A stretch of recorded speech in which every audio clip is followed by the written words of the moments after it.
How's it going, everybody, and welcome to episode 226 of Master My Garden podcast. Now, this week's episode, we're looking at the subject of growing in containers and, covering things like hanging baskets, window boxes, planters, that type of thing. And at this time of the year, all of those are, it's one of the most popular things that people do at this time of the year. They fill up their containers, their hanging baskets, their window boxes, their mangers, their troughs, and so on with bedding plants. And that gives a huge splash of color, and you'll see it through all the towns and villages throughout the country. You'll see streets where, all of the hanging baskets go out and they can look really good. And yeah, it's a huge gives a huge splash of color and vibrancy at this time of the year. And if you get, kind of a decent summer in terms of, nice weather, not so much rain. Last year wasn't a good year for hanging baskets in general because we had constant rain from sort of June through to early September. But if you get kind of decent, normal, typical summer weather, then they can look very, very good for long periods of time. But we mentioned it on a previous episode. Episode 123 actually was an episode where we looked at kind of plant combinations and the best practice and how to combine plants, how to make them look good together. And I suppose we'll look a little bit at that again in this episode, but also how to care for bedding plants, hanging baskets, window boxes, and so on. Some good tips to kind of keep them looking for a longer period of time, looking good for a longer period of time. And then also look at some, kind of good alternatives. So I suppose we mentioned it on previous podcasts as well, where it kind of is a good idea to put in sort of more structured plants, and then you just use the bedding around the outside as kind of the dressing on it. But that the structure of the basket, the structure of the pot or container is there kind of 12 months of the year, and then you're adding little splashes of color through bulbs, through bedding plants at other periods during the year. And kind of two switches, from your summer to your autumn, winter will give you kind of 12 months of color in two simple switches once you have a good plant in the center with a bit of a structure to it and leaf interest or foliage interest, something like that. And then, as I say, filling in around that with some bedding after that. And yeah, as I say, episode 22 123, if you want to go back on that one, and that'll give you kind of good plant combinations and so on.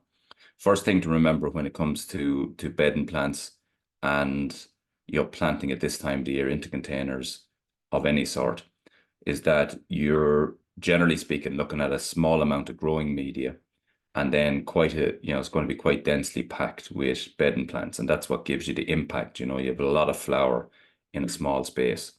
Just thinking about that, then you typically have that in the growing media in Ireland here. Still, it's predominantly peat-based growing medias that are being used, not exclusively, but predominantly. And then in the UK, it's generally speaking now switched to peat-free. Whichever one you use, whether it's peat-free or it's peat-based multi-purpose compost or tub and basket compost, for example, that's going to be, generally speaking, there's going to be added fertilizer in that. But the media itself it can that amount of plants places a high demand on the growing media. So I would always recommend to mix your multi-purpose compost with some farmyard manure, with some John Innes compost mix, and definitely add in seaweed meal into that. And that mix will give you a couple of things. It'll give you better water retention. It'll have more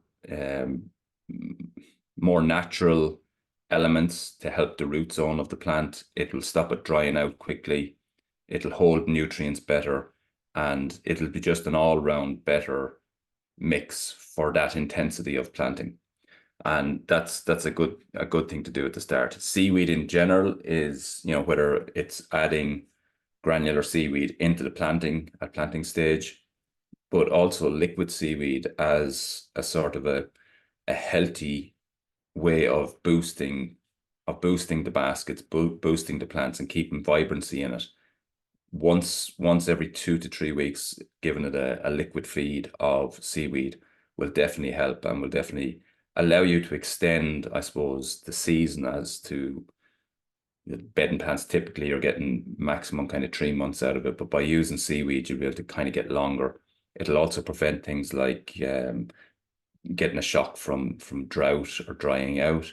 It'll keep them producing strong, healthy leaf growth, root growth, which in turn will lead to strong and healthy flowers. So typically, given a feed every couple of weeks with seaweed will be a huge advantage, as well as adding it into the growing media. Also, bedding plants like that, we were talking about a lot of flower growth, and that typically needs K. So NPK is going to, the nitrogen is going to give you your leafy growth, but the K is really what you need for flowers. So high potash feeds, and definitely you will need that to extend the flowering and keep the flowering looking good. The other important thing that a lot of people either forget to do or don't bother doing is deadheading, and that really is important. It's not the most glamorous job in the world, but once a week to just go and pick off any kind of, dead flowers or flowers that have just gone over. What that does is it takes off those decaying flowers, number one, which keeps the plants healthy, but also it encourages new flowers to come forward and new buds to form. So deadheading is really important, but as I say, an often overlooked sort of job when it comes to the maintaining of hanging baskets. When it comes to the plant combinations, as I say, we mentioned them before, but you're looking at, the likes of all the bedding plants, really, the pansies, the petunias, the violas, the creeping plants like bacopas, or the climbing trailing plants like bacopas, geraniums, surfinas, begonias, the non-stop begonias, used a lot, and probably one of the best plants that you can use in hanging baskets, planters, and so on. And some of these plants, are annuals. A lot of them are treated just as annuals generally, but some of them, if they're minded, the likes of geraniums, the likes of the non-stop begonias, they can actually become almost perennial, in that all you need to do is take away the corms afterwards, take them into, a dry place, let them dry out, and then replant them again the following year, and they will keep producing flowers for years and years to come. Geraniums as well, they can be minded and overwintered. In most cases, you will need to bring them into a greenhouse or polytunnel or conservatory to do that, but you can cut them right back, pot them on, and then feed them up as you come into the following spring, and they'll produce again for the second year. So you're getting, I suppose, almost a perennial type effect from what is generally treated as annual plants. And then all the other bedding plants obviously give you the splash of color that you're looking for. Different plant, color schemes that you might be going for. You pretty much get a flower for any color scheme, whether that's a pink scheme, a red scheme, white, yellows, and so on. So you just choose your plants to go to that color scheme. But episode 123 will give you kind of good combinations. What we wanted to look at today, though, as well, was looking at the possibility of adding different plants or looking at containers in a different way. So instead of just using bedding plants and adding, filling your containers with those and all the intensity that goes into producing those for a short window of time, why not look at other plant combinations or other ideas for containers? And there's the multitude of them. We spoke about them on the podcast previously. Des from Des Dial a couple of weeks ago, where he mentioned, using something like a fatsia in your planters, in your relatively big planters, and then just around the base of it, just sort of dressing that with bedding plants. So you still have your structure, your nice leaf, your color from the fatsia, and then around the edges, you're just dropping in a little bit of color, a little splash of color, and that's giving you your sort of 12-month.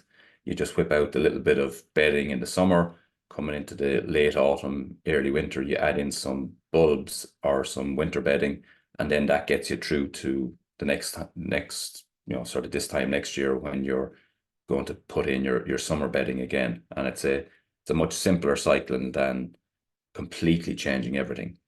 But there is other options as well. So let's look at some of those.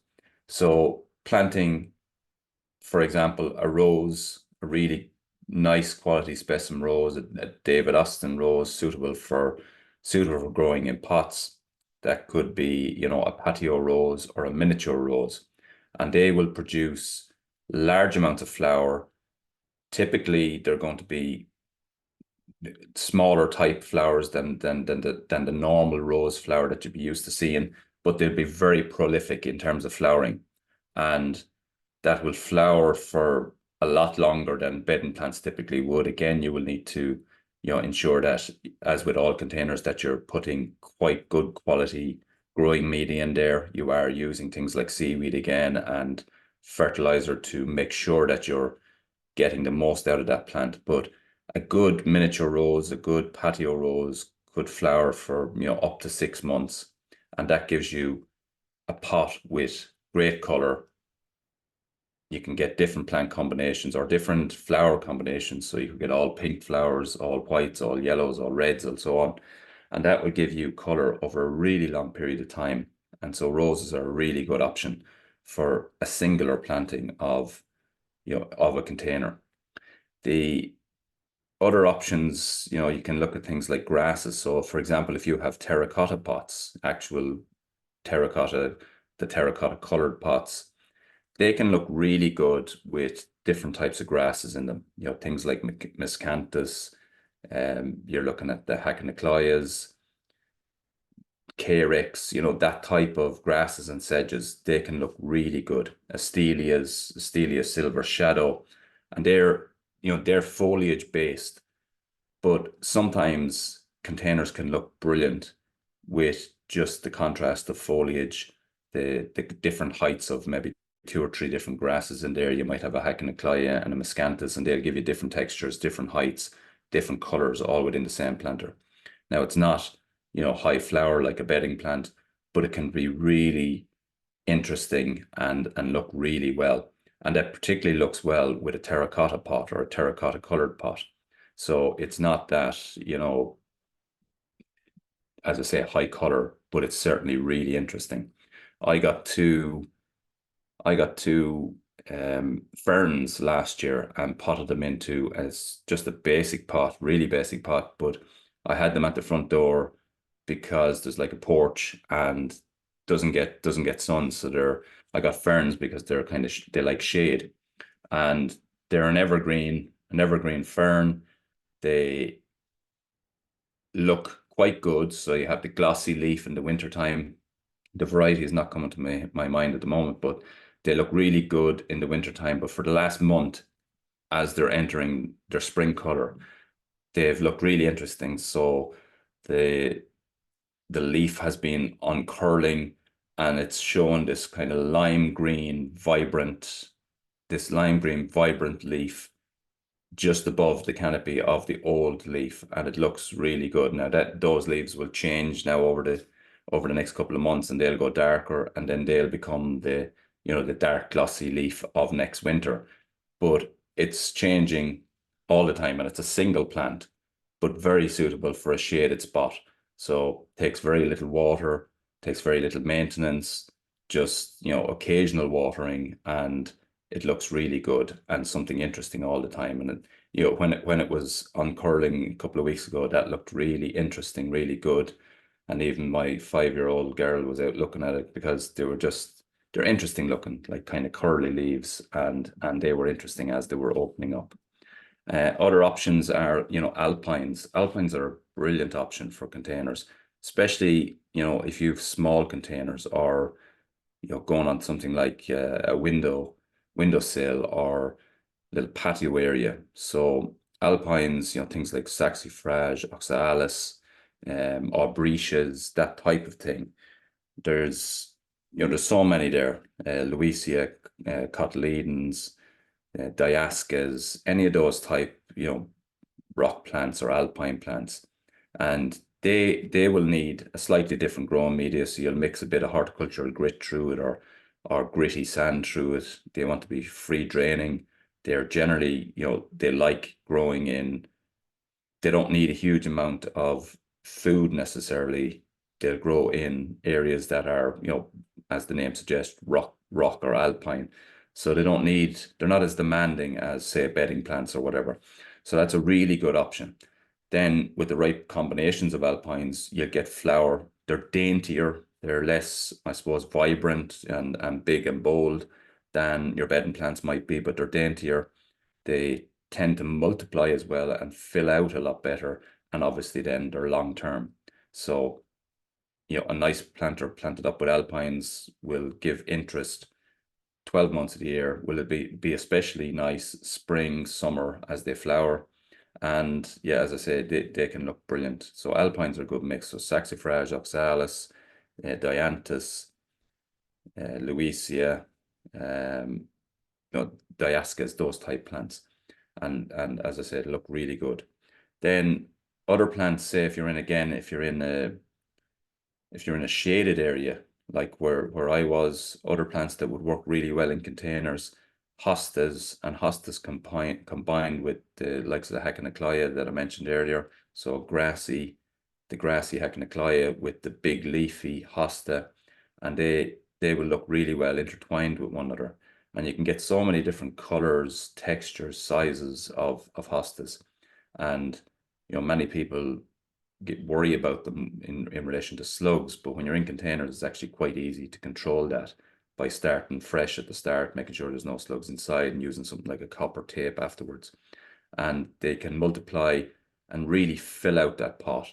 And then during the summer months when that has filled out the pot, it's only leaf color and texture that you're looking at, but it can look really, really well. And again, really suitable for a terracotta pot, the terracotta color, and then your different variances of green and lime green and dark green, and the different leaf textures and structures up on top can look really good and really simple. And in terms of maintenance, you have no deadheading, good feed kind of twice a year will really do there. Maybe need to repot them every 3-4 years and need a little bit of, they will need water, okay, but not a huge amount. So there's less input needed to keep it looking well. But again, it's not a high flower, high color, but definitely a lower maintenance and really nice looking way of doing it. Other suitable plants for sort of shady area, things like heucheras, again, they look good pretty much all year round. Astilbes is another one. They will die back for the winter time, but during the summertime they will look really good. They'll have an interesting leaf and an interesting flower. Again, not necessarily a high color like you'd expect to see in bedding plants, but nonetheless a really interesting plant and a good plant for containers. Things like skimmias then as well, they're given more interest in the winter time, say, than in the summertime, but you can use a skimmia and then underplant it with a little bit of bedding to give you that, color in the summer months. Herbs then is another really good option. So this would be more not necessarily you wouldn't necessarily put it at your front door, for example, but you might put it near your patio where you're going to be cooking on a regular basis, or where your dining area is outside. And this is a herb planter. And you'll use probably a similar type mix to what you'll have used with the alpines. So you'll be mixing horticultural grit through that. And it can be really interesting as well. The beauty of having it near your patio, obviously, is that you can use it as required while you're out doing your outdoor entertaining, your outdoor cooking. And you can use plants like bay, thyme, rosemary, sage, and all of those will, for example, rosemary, you can get really nice flower in that.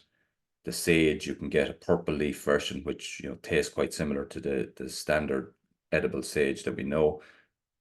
Looks attractive, can be used in the same way, tastes the same. Then you'll have things like thyme. Again, you can have different versions of thyme that will, if you're looking for more of the aesthetic and a little bit of the culinary, you can mix in the different colors.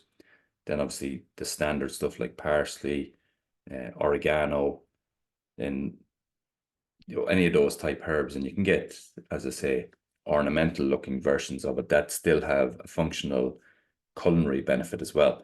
And so that's another way of creating something different that doesn't require a huge amount of work. You keep them cut regularly, so use them regularly, and that means that you can continuously have this kind of fresh growth from them. And that's another really good type of container. Then obviously looking at things like front doors, I will be changing one tomorrow, not here, on somebody else's garden. Somebody has asked me to change out their pot on the front door, or their pots on the front door. They have two really big, would have been, quite nice at the start, Buxus cones, and they have, one of them has basically died. And what's happening is what happens a lot with the likes of a Buxus. So they get put at the front door, which is typically tight to the wall, either side of your front entrance. And that is typically sitting under the eave of the house. So generally you might think that we've had a lot of rain over the last few months, but they might have no rainfall hit those planters. And you think because it's raining, you don't need to look at them. And then all of a sudden, someday you just realize that it's gone yellow and it's gone past its best. And when you look at it, it's bone dry. And that's so common. It's a real pity that, people are getting these planters, getting these really nice plants, and then it literally only takes a jug of water every couple of weeks to keep them right, but it gets forgotten about. Seaweed is your friend again when it comes to things like that. It really keeps the plants looking vibrant. So apply it as a root drench and as a spray on onto the leaves, and it does, as I say, keep them looking vibrant. So when it comes to front door, I wouldn't tend to use something like just Buxus. They can be good if they're minded, looked after, and kept trimmed, kept fed, kept watered and cared for, I guess. But they're also a little bit one-dimensional, so they look really good in terms of structure and things like that, but there's not much about them. They look the same all year round. Whereas again, the combination that Des Dial mentioned a couple of weeks ago, where he was using a Fatsia as the main centerpiece, then interchanging that with some, maybe some summer perennials, summer bedding, and then switching that out in the autumn time and putting in the likes of Jetfire and tete-a-tete bulbs and autumn bedding like violas and pansies and so on. And it's really good to have, a centerpiece plant like that can hold all year round, that gives you that kind of structure and continuity in the planter, and then you're just changing the colors or changing the flowering element of it. And that's another really good way to do it. Whatever you're doing with containers, the big key point though is to make sure that you're putting a decent growing media into it, because generally speaking, you're asking that growing media to give a lot, because the demand from the plants above is quite high in generally a small amount of growing media. So, and again, seaweed, I probably said it 4 or 5 times at this stage, but seaweed is a real game changer when it comes to keeping all that stuff looking good. So regular, every 2-3 weeks, feed with seaweed. You might need to add some, as I say, K, high potash food as well if you're using a lot of bedding plants or a lot of flower in it, because they do need that extra bit of that element K, and that will keep the flowers looking good. But certainly, seaweed mixed with tub and basket food or something like that will be hugely beneficial in keeping everything looking lush, keeping everything looking fresh and good. So yeah, that's kind of this week's episode. Relatively short episode, but very topical one at this time of the year. Weather has really picked up over the last week, but still getting heavy showers in certain parts of Ireland here. Actually, today, as I record this, we had a really good day up until kind of lunchtime, and then out of nowhere, this heavy thundery downpour came, and a lot of rain fell in about 30 minutes and then went back to beautiful conditions again. So nice enough, but that type of thundery heavy rain can be quite damaging on bedding plants. So just watch that if you are putting out the likes of a hanging basket or a window box. Just be careful of things like that at this stage. And if they do get damage from a shower like that at this stage of the year, just make sure you follow on and do a little bit of deadheading, get off any of those flowers that are rotting or damaged, because they will cause damage to the plant elsewhere. And by taking them off, then you allow new flowers to develop, new flowers to come forward. And yeah, it's definitely a tedious job, but it's a worthwhile job. When it comes to containers, then don't, put lots of color where you want it, but don't go, don't overdo it, because they need minding then afterwards, and you do have to mind them. So either choose plants that are suitable for containers that need less care and attention throughout the whole summer, or be sure you're able to get them watered anyway, and don't forget about them, because even a day or two without water, if the likes of bedding plants get that, they can struggle, and it's very hard to get them back revived. So keep on top of your water, and keep on top of your deadheading. Ensure you're using a good growing media, and that will keep your containers, your planters looking great all year round. Play with combinations of other plantings that can sort of give you interest over a longer period of time, and not just over the next kind of month or two for the bit that you would traditionally have with bedding. And there's loads of options out there, loads of options for different areas, for shaded areas, for your dining areas, and so on.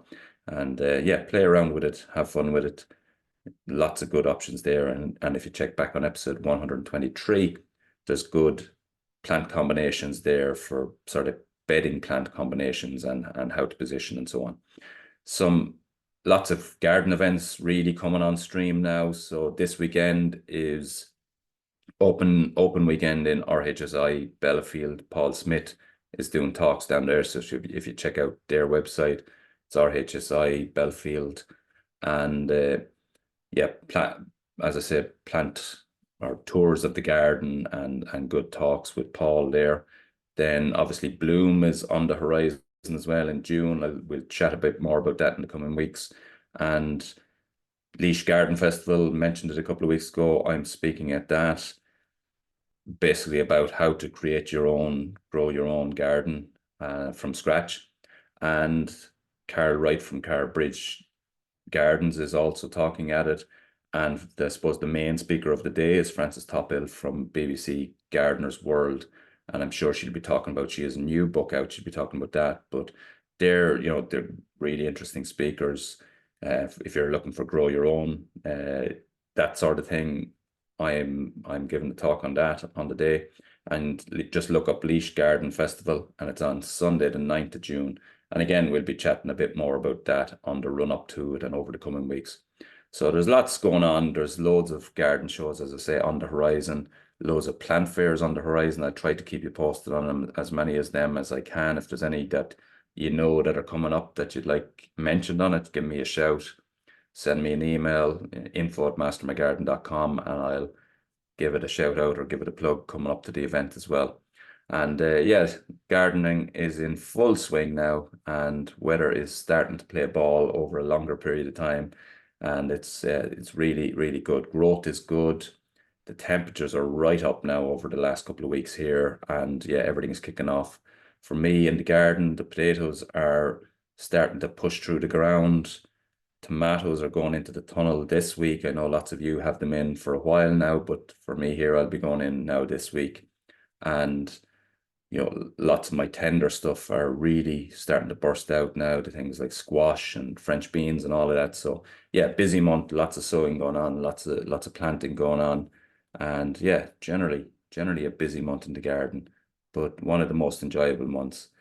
The fact that we've had some nice, dry, warm days, we're actually getting to enjoy it a little bit, getting to sit out an odd evening. And that's certainly something that's really welcome. Talking to somebody about it yesterday, I don't know what it is, but I just love eating outside.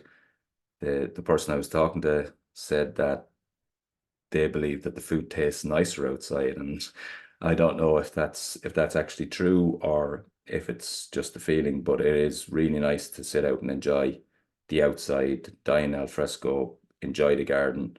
And yeah, it's a nice time of the year, for sure. So that's been this week's episode. And next week's episode, we have a couple of guest interviews coming up there, kind of really interesting ones on the horizon.